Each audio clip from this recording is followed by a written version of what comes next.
한국직업방송 투데이 잡스 3.0 구독과 좋아요 부탁드립니다. 네, 오고 가는 수다 속에 피어나는 인사이트 뉴스는 네모다. 오늘은 뉴스는 경제다로 함께 하겠습니다. 지구에서 공매도를 가장 쉽게 설명해 줄 수 있는 능력자, 행복자산관리연구소의 김현우 소장님 모셨습니다. 어서 오십시오. 네, 안녕하세요. 예. 하여튼 뭐 그 경제와 관련돼서 제가 이해했으면 대부분은 다 이해하실 수 있는 거기 때문에 네. 지난주에 너무 쉽게 설명을 해주셔가지고 네. 여운이 짙었습니다. 저처럼 나 주식에 대해서 아무것도 몰라요 하시는 분들께서는 다시 보기를 보시면 되겠습니다. 블랙 프라이데이 기간이에요. 네. 옛날엔 요때 기다렸다가 가전제품 사시는 분들 진짜 많았거든요. 예, 맞아요. 예. 근데 11월 쇼핑 대전에서 제일 인기 있는 품목 중에 하나가 로청 이모님. 로청 이모님. 네, 로봇 청소기 이모님이라고 합니다. 네. 예. 어느새 이게 필수 가전이 됐어요. 아, 그러게요. 요즘에 보면 그런데 그 필수 가전이라고 하는 것들이 굉장히 많이 늘어나고 있는 것 같아요. 그럼 필수가 아니. 그러니까 뭐 까딱하면 필수예요. 사실 예전에 한 20년, 30년 전만 하더라도 네. 제가 어렸을 때 저희 이모님 결혼할 때 혼수가 얼핏 기억이 나거든요. 그때 짤순이 기억하시나요?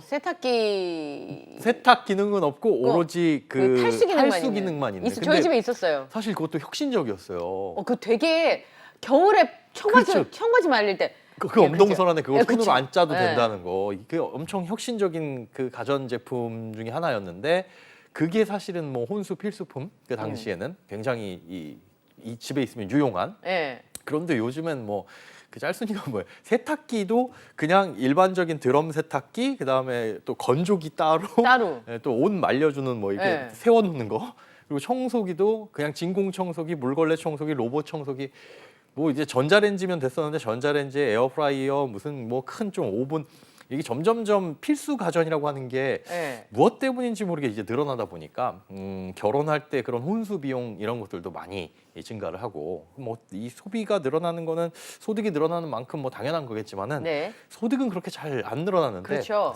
사야 될 것들, 네. 이 필수 가전이라고 부르는 것들이 많이 늘어나가지고 주머니 사정이 다들 그렇게 좋지는 않을 것 같습니다. 네. 저희 집도 청소기가 여러 종류가 있는데 네. 청소를 안 하려고 이제 그걸 계속 하는 거예요. 그 청소 담당하시는 분께서 네. 제가 청소를 하라고 잔소리를 했더니 자꾸 뭐가 직구로 배달이 되더라고요. 처음에는 그 굉장히 많이 나온 이 서서 하는 청소기 있잖아요. 네, 네. D사에서 네, 나온 네, 거 그렇죠. 그걸 어서 사갖고 와서 청소를 하시더니 네. 그게 또 본인이 돌아다니기 귀찮으셨던 거죠. 로봇 청소기가 중국에서 배달이 됐어요. 그 다음에는 그 버전이 마음에 안 드신다면서 물걸레 청소기가 달려져 있는 녀석으로.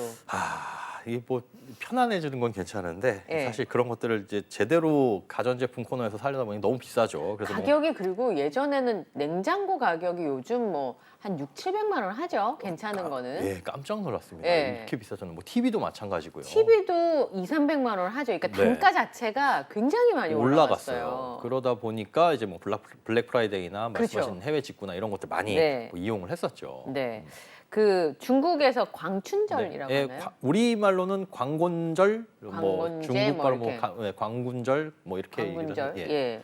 거기 이제 오픈하면 우리나라에서도 그냥 AS 비용 뺀다고 생각하면 괜찮아. 그러면서 이제 많이 사시고 했는데 네. 중국에서는 뭐 알리 이런 데서 뭐 어마어마하게 그렇죠. 매출을 올렸었는데 요즘 중국이 옛날만 못하다는 소문이 있던데요. 맞습니다. 실제로 매출을 지금 공개를 했는데요. 작년에 비해서 3.4% 정도만 증가를 해서 기대보다는 못 미쳤다. 그러네요. 이런 평가들이 나오고 있습니다. 실제 그 광고절 전에 소비자 조사를 설문조사를 했는데 작년보다 아마 늘어나지 않을 것이다라고 응답한 비율이 한 77% 정도 됐다고 해요. 어려운가요? 그렇죠. 지금 중국 경기도 부동산 경기 침체 뭐 이러다 보니까 소비도 꽁꽁 얼어붙고 그랬잖아요. 그러다 보니 이런 이 대목에서도 그렇게 소비가 많이 늘어나지 않을 것이다라고 예상을 했었는데 뭐 아니나 다를까 그렇게 됐고요. 또 특히나 이제 우리나라 화장품 업계가 좀 타격을 많이 받은 것 같아요. 예전에 코로나 전 같은 경우에는 이제 중국 이 여행자들이 우리나라 뭐 명동에 들어와서 우리나라의 좀 고가 화장품, 네. 메이크업 브랜드 화장품들을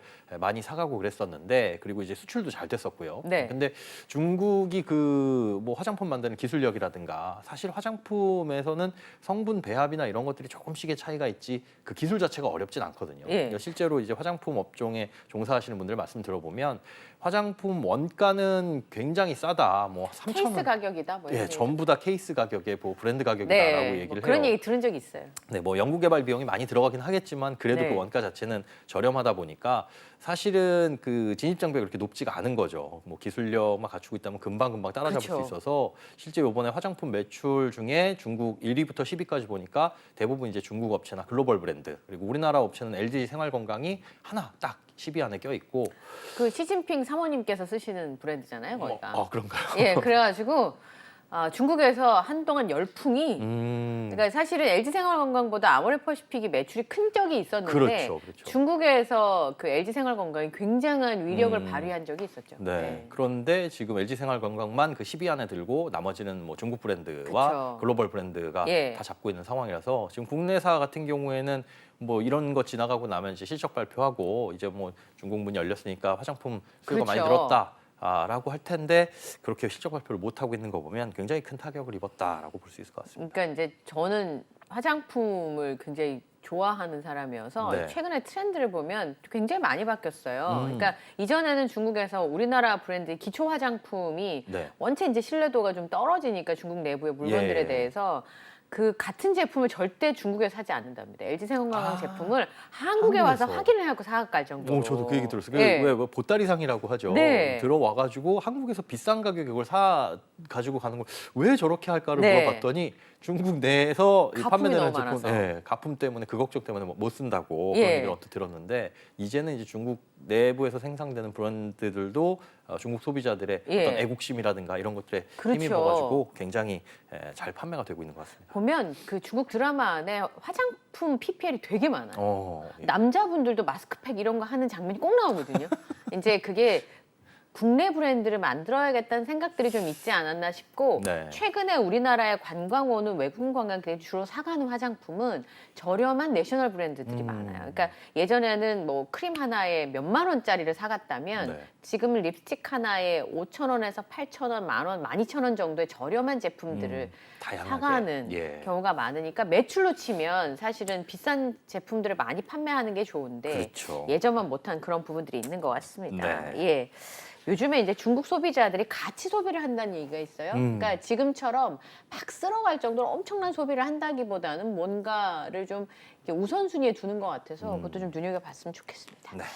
자, 이거 저희가 이런 얘기하는 게 앞으로 이제 기업들의 실적에도 영향을 주기 때문에 저희가 말씀을 드렸는데요. 지난주에 저희가 뉴스는 경제다에서 공매도 금지와 관련돼서 설명을 좀 드렸습니다. 네. 근데 연일 이게 정책 이슈가 나오는 게 이제 선거가 다가오기 때문에 그런가 싶긴 한데 네.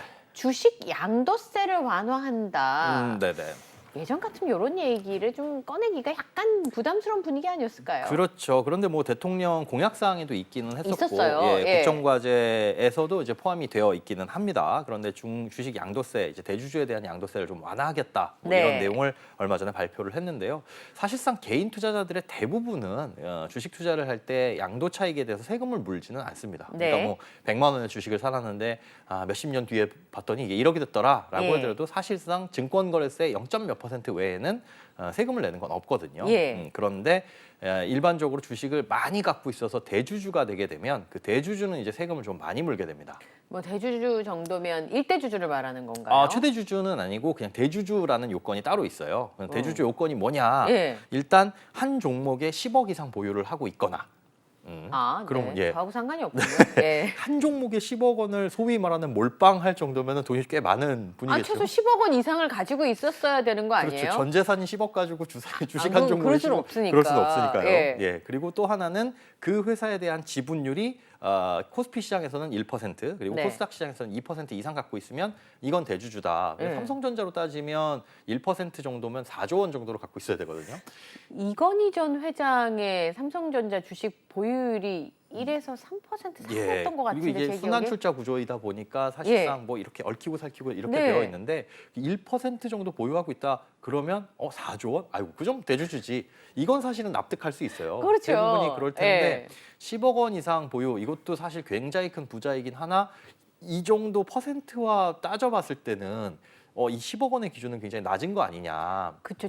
기업의 주식이라고 한다면 그렇죠. 뭐 네. 삼성전자 주식이라도 10억 원 이상 갖고 있으면 1% 갖고 있는 사람과 동일하게 취급을 받으니까 아 그건 좀 그쵸. 그쵸. 4조와 10억 10억이 같을 수는 없으니까. 네, 그러니까 약간 갸우뚱하는 이 아, 기준이긴 그랬군요. 한데 이 부분을 이제 좀 완화를 하겠다라는 겁니다. 그래서 대주주 요건을 완화를 해서 네. 대주주에 대한 양도세를 좀 덜 걷겠다라는 예. 건데 뭐 물론 앞서 말씀드렸다시피 이게 공약 사항에도 있고 그다음에 뭐 국정과제에도 포함은 되어 있는데 국정과제 내용을 잘 살펴보면 개인 투자 시의 주식 양도세를 전면 이제 없애겠다. 다만 고액 투자자, 초고액 투자 개인 투자자들은 제외라고 이렇게 되어 있거든요. 근데 사실상 이번에 이제 집중이 된 건 이제 이 고액 투자자, 뭐 10억이라고 한다면 제가 보기엔 초고액 개인 투자자라고 볼 수 있는데 그 부분에 대해서도 이제 면제를 해주겠다. 그 부분만 면제를 해주겠다고 이제 발표가 된 거니까요. 예.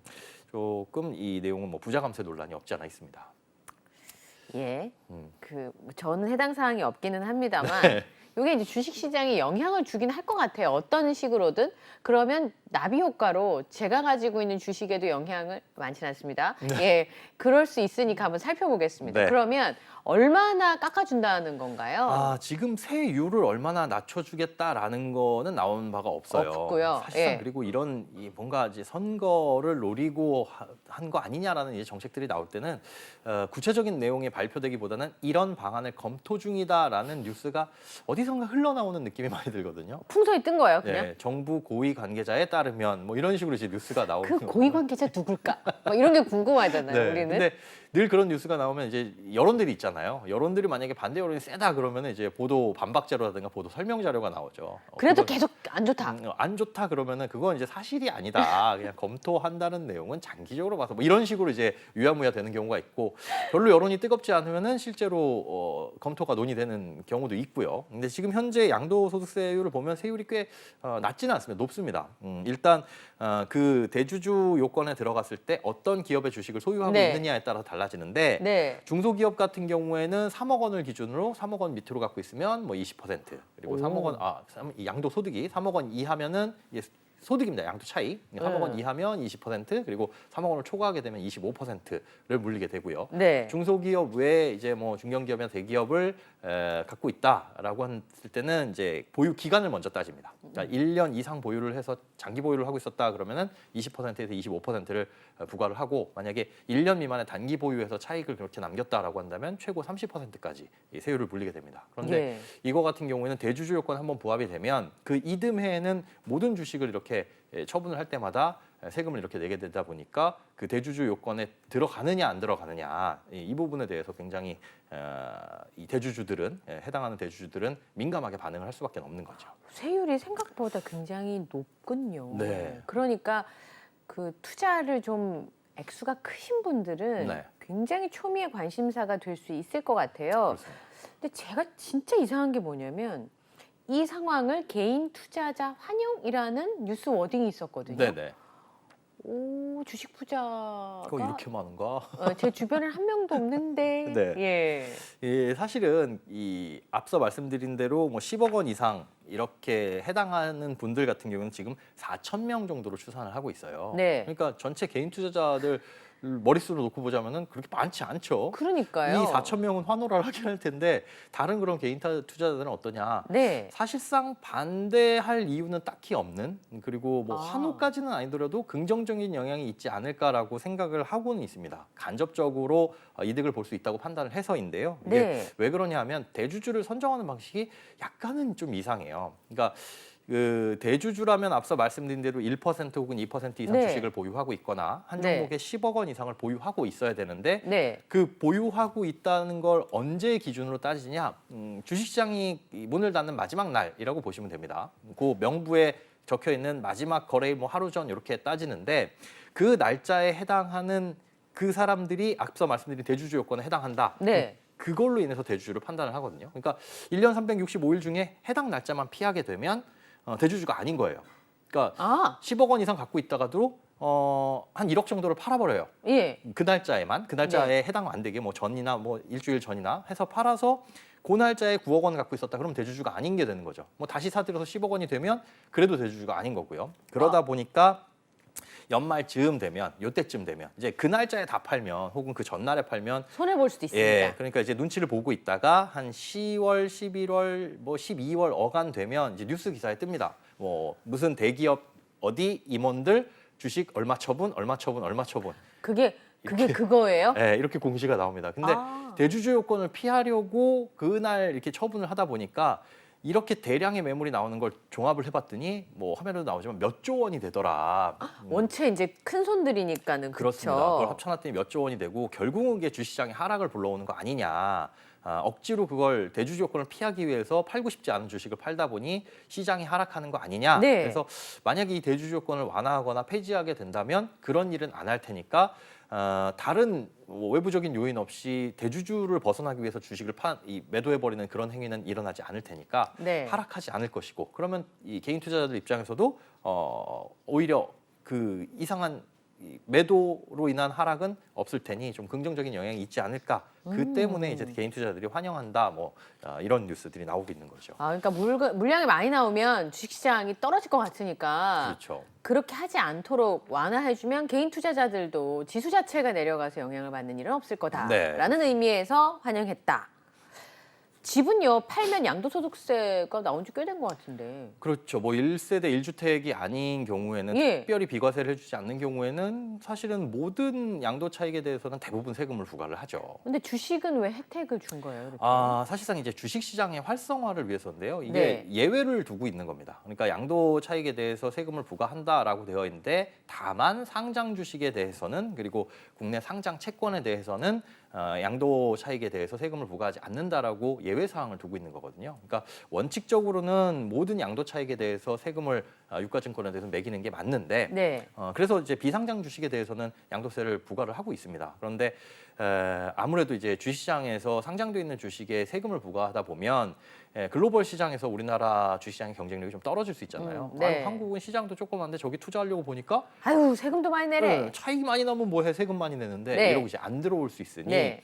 주식시장의 활성화를 위해서 일단은 차익에 대해서 세금을 안 걷겠다라고 못을 박아 두었는데 이게 과거와는 달리 이제 주식시장이 좀 커졌죠. 네. 많이 커지고 거래를 하는 사람들도 늘어나고 물량도 늘어나다 보니까 이걸 언제부터는 좀 부과를 해야 되지 않겠느냐 해가지고 고민을 하고 있다가 그렇다고 해서 갑자기 세금을 부과한다고 하면 사실상 시장이 안 좋아질 부분도 있겠지만 굉장히 반발이 심하겠죠. 국민들의 저항이 심할 테니까 대주주부터 그러면 좀 세금에 대한 그 요건들을 좀 강화해가지고 네. 세금을 좀 물리는 게 어떠냐. 이러면 사실 우리 국민 정서상 네. 부자들은 세금 좀 많이 내도 되잖아. 네. 그리고 그들은 이제 소수니까 소수라고 해서 무시해서는 안 되겠지만은 네. 이제 목소리를 내기도 힘들고 또 사실상 많은 소득을 버는 분들이 좀 세금도 많이 내고 해야 이제 부의 재분배도 되는 거니까. 그래서 이제 대주주 요건부터 점차 낮춰왔던 건데 요번에 이게 다시 한번 이제 거꾸로 가지 않나 그렇게 생각이 됩니다. 예. 그 양희은 선생님, 너 이름이 뭐니? 요거 네. 많이 하시잖아요. 그러니까 너를 뭐라고 부르냐가 참 중요한데 대주주를 네. 어떤 사람을 대주주라 부를 것인가. 근데 지금은 아까 말씀하신 것처럼 양도소득세가 도입됐던 2000년에는 기준이 100억 원이었다는 건데 네. 그 대주주 요건을 계속 낮춰온 거잖아요. 그렇죠.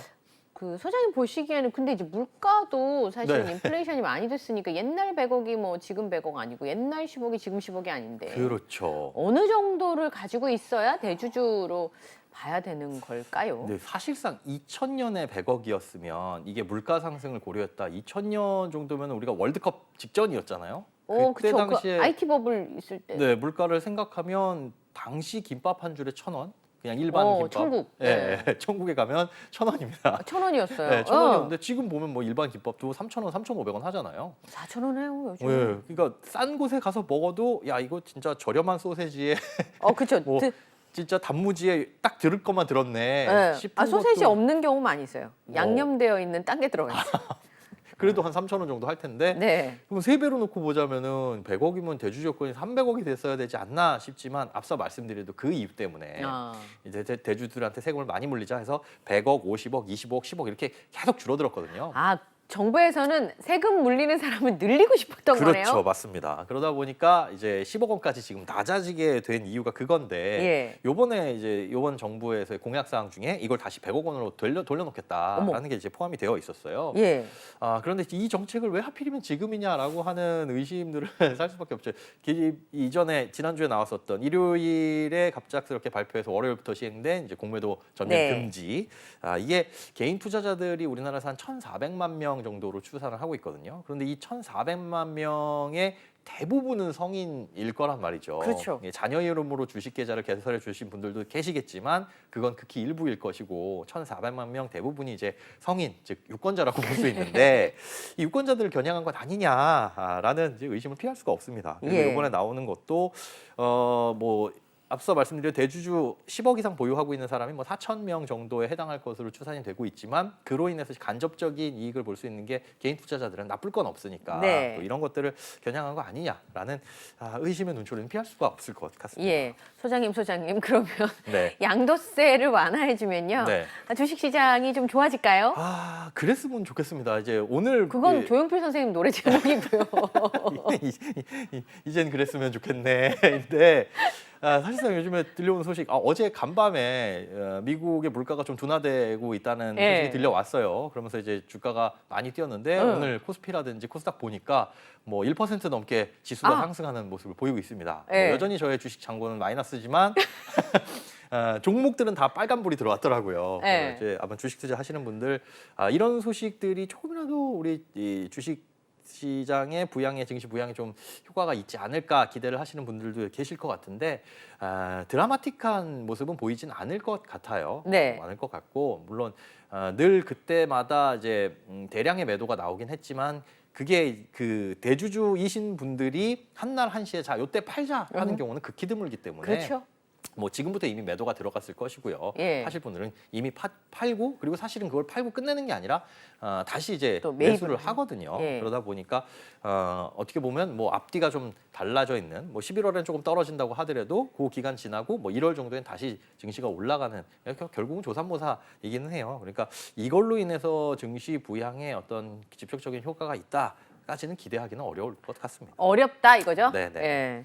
그러면은 그 이제 주식 거래세 뭐 이런 얘기를 좀 해봐야 될 것 같은데요. 네. 사실은 그 이 우리나라에서 지금 세수 되게 부족하잖아요. 그쵸.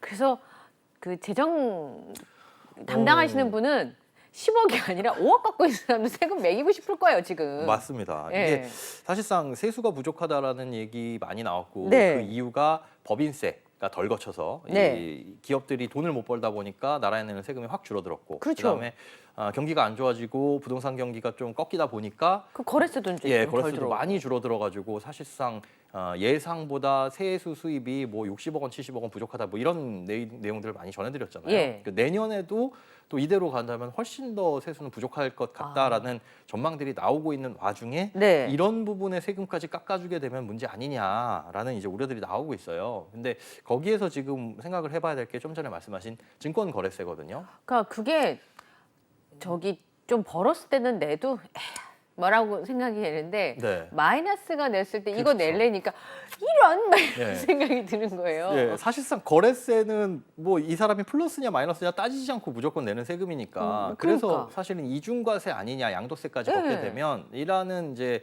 비판을 받기도 했었어요. 그렇기 때문에 이 도입된 게 금융투자소득세 이제 2025년 1월부터 시행하는 것으로 미뤄지긴 했지만 금융투자소득세라고 해서 개인 투자자들도 5천만 원을 넘게 수익을 보게 되면 그에 대해서 과세를 하겠다. 예. 양도 차익에 대해서 과세를 하겠다라는 게 금융투자소득세 그 컨셉이고 다만 이제 이중과세 논란이 됐던 증권거래세 부분은 좀 줄여나가겠다. 이렇게 가닥을 잡았거든요. 네. 그런데 지금처럼 대주주 요건을 조금 더 완화하게 해서 그 세수가 부족하게 되면 뭐 증권거래세는 아마 유지가 돼야 되겠죠. 돼야 될 텐데 결국은 이제 전체적인 개인 투자자들의 입장에서 봤을 때는 나는 전혀 혜택을 받는 세금이 없는 거고, 그렇죠. 예, 그 대주주 아니신 분들 같은 경우엔 그럼 증권거래세는 그대로 유지가 될 테니 이 부분에 대해서 오히려 이제 불만이 생기지 않을까 그런 생각이 그러게요. 듭니다. 예. 그러니까 정부 입장에서도 이해가 됩니다만 네. 그냥 개미 투자자의 입장에서는 겨울이 더 춥네요. 그죠? 두 번째 얘기는 네. 주 52시간제 근로시간 개편 방향인데요. 네. 그러니까 어쨌든 지금 우리나라 정책은 일주일에 52시간만 일한다. 아무리 많아도 52시간만 이 원칙은 그렇습니다. 근데 조금 변화를 주자 이런 거예요. 맞습니다. 이게 3월에 한번 그 얘기가 네.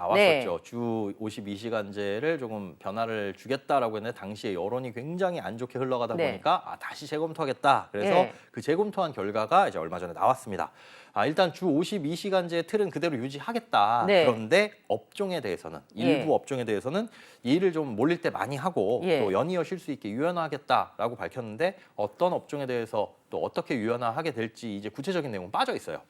이게 사실은 가장 중요한 건데 요건 빠져 있고 요건 이제 세부적인 논의를 통해서 결정하겠다라고 네. 해놨습니다. 일단 뜨겁게 이슈만 던져놓은 상태인데 예. 현재는 주 40시간이 기본이고 여기에 플러스 최대 12시간까지 이렇게 얹어가지고 그렇죠. 52시간을 할 수 있다. 할 수 있도록 되어 있습니다. 근데 네. 그런데 이걸 계산하는 방식이 주 단위로 막혀 있거든요. 예. 그러니까 일주 단위로 52시간, 또 일주 지나면 또 52시간 이렇게 되어 있는데 예. 그 주 단위의 벽을 좀 허물자. 이 우리가 계절 장사 같은 경우에는 뭐 여름에 몰리고 그쵸. 뭐 아이스크림 예. 뭐 이런 거 우산 뭐 이렇게 떠올릴 수가 있겠죠. 에어컨. 예. 여름에 몰리고 겨울에는 아주 한가한 그런 업종들이 있는데 예. 그렇게 몇 달씩 뭐 혹은 몇 주씩 가는 그런 부분 같은 경우에는 이 주 52시간 때문에 꽉 막혀 있는 부분이 있으니 주 52시간이 아니라 이걸 2주 단위 혹은 한 달 단위 혹은 분기 단위 이렇게 묶게 되면은 전체적으로 일하는 근로 시간은 똑같은데 네.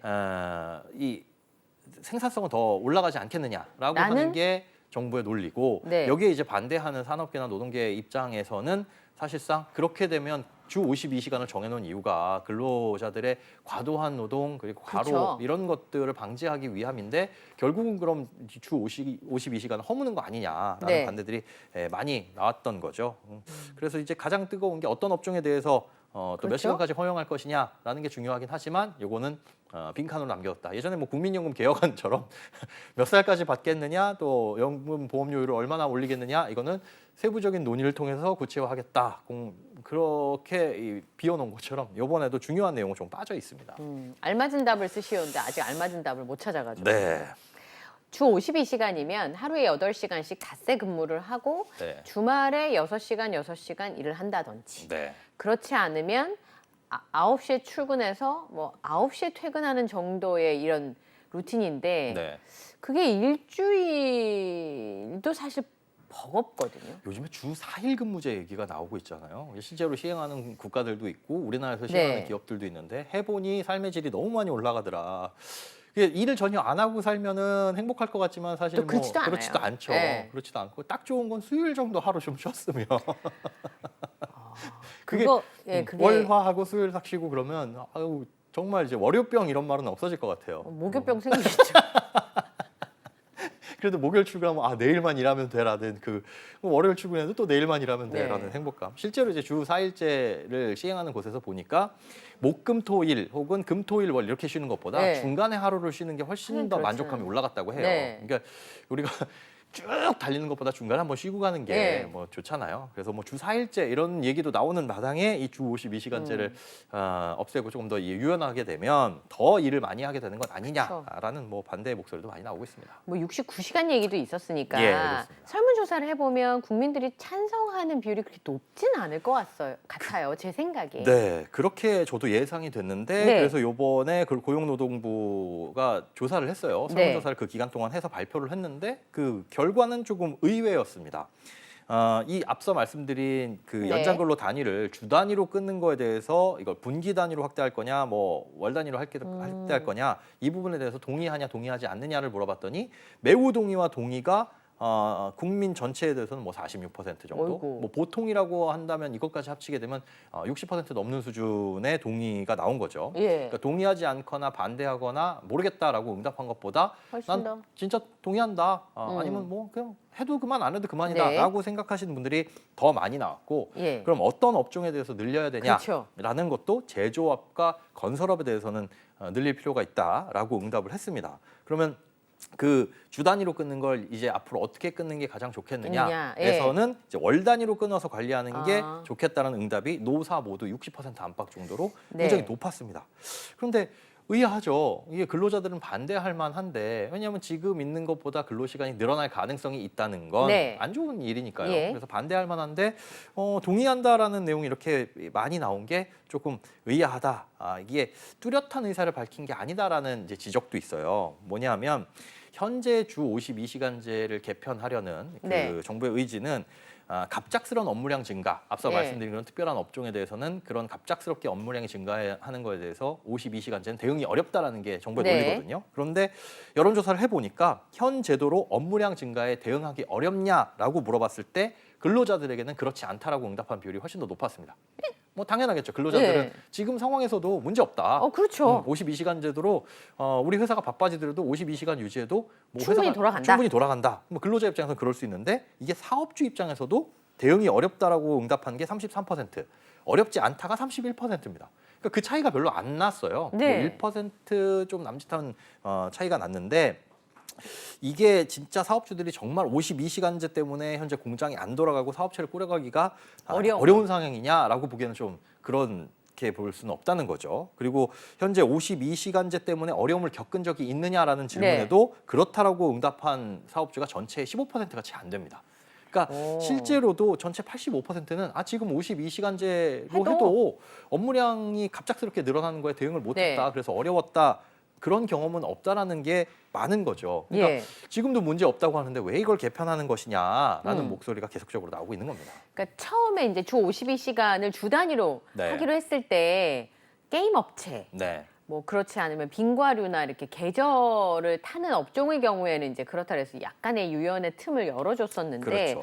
그런 부분들을 제외하고도 실제로 대응하는데 문제가 생길 수 있는지를 좀 면밀하게 검토를 해봐야 될 것 같은데요. 네. 어쨌든 근로시간 개편하겠다 뭐 이런 게 아니라 우선은 노사정 대화를 해보자 예, 그렇습니다. 이런 상황인 건데 지금 말씀하신 걸 들어보면 국민적 공감대를 얻는 것도 뭐 불가능해 보이진 않네요. 네, 불가능해 보이진 않는데 일단 양대 노총의 의견도 들어봐야 되겠죠. 그렇죠. 정부 입장에서는. 예. 근데 이번에 양대 노총이 약간 미묘하게 그 의견은 갈렸습니다. 일단 입장 차가 있군요. 예, 민주노총 같은 경우에는 설문조사 결과를 두고 예. 이건 소위 말하는 답정너다. 답 다 정해놓고 너는 대답만 해라. 이런 방식이라서 절대로 이건 우리는 이제 노사정 대화에 응하지 않겠다. 아이고. 라는 예. 입장을 밝혔고요. 한국노총은 적극적으로 그 여론조사를 수렴하는 건 아닌데 네. 국민을 우롱하는 식의 설문조사다라고 밝히긴 했어요. 별 좋지 않네요, 네, 반응이. 좋지 않은데 어쨌든 그래도 대통령실에서 사회적 대화 복귀 요청에 대해서는 우리가 입장을 수용을 하겠다. 네. 그래서 뭐 대화는 하겠다라고 밝혔으니까 약간은 미묘하게 다르죠. 하지만 그 부분에 대해서 반대는 하나 민주노총은 대화조차 하지 않겠다. 뭐 한국노총은 뭐 대화라도 하겠다라고 하는 건데요. 문제는 그 대화의 방향이 어디로 갈지에 따라서 정해지기는 하겠지만 이게 3월에 나왔던 그 69시간제 논란으로 한번 제대로 대인 적이 있는 정부가 앞으로 이제 총선을 앞두고 4월 전에 이걸 결정을 내릴 수 있겠느냐? 그거는 조금 어려울 것 같고 아무리 대화를 하더라도 4월 이후에 결정이 나지 않겠느냐 네. 그런 지금 판단이 나오고 있습니다. 예. 예전에 개그 중에 사람이 아니문이다 이런 거 있잖아요. 예. 사람으로 네, 인간으로 좋은 삶을 유지하는 걸 기준으로 네, 최저를 기준으로 하지 말고 그죠? 예. 그 평범한 삶이 행복한 삶을 기준으로 다른 정책들의 방향이 좀 저는 정해졌으면 좋겠다. 그런 생각이 좀 들어요. 예. 오늘 뉴스는 경제다. 김현우 소장님과 함께했습니다. 고맙습니다. 네, 고맙습니다. 네.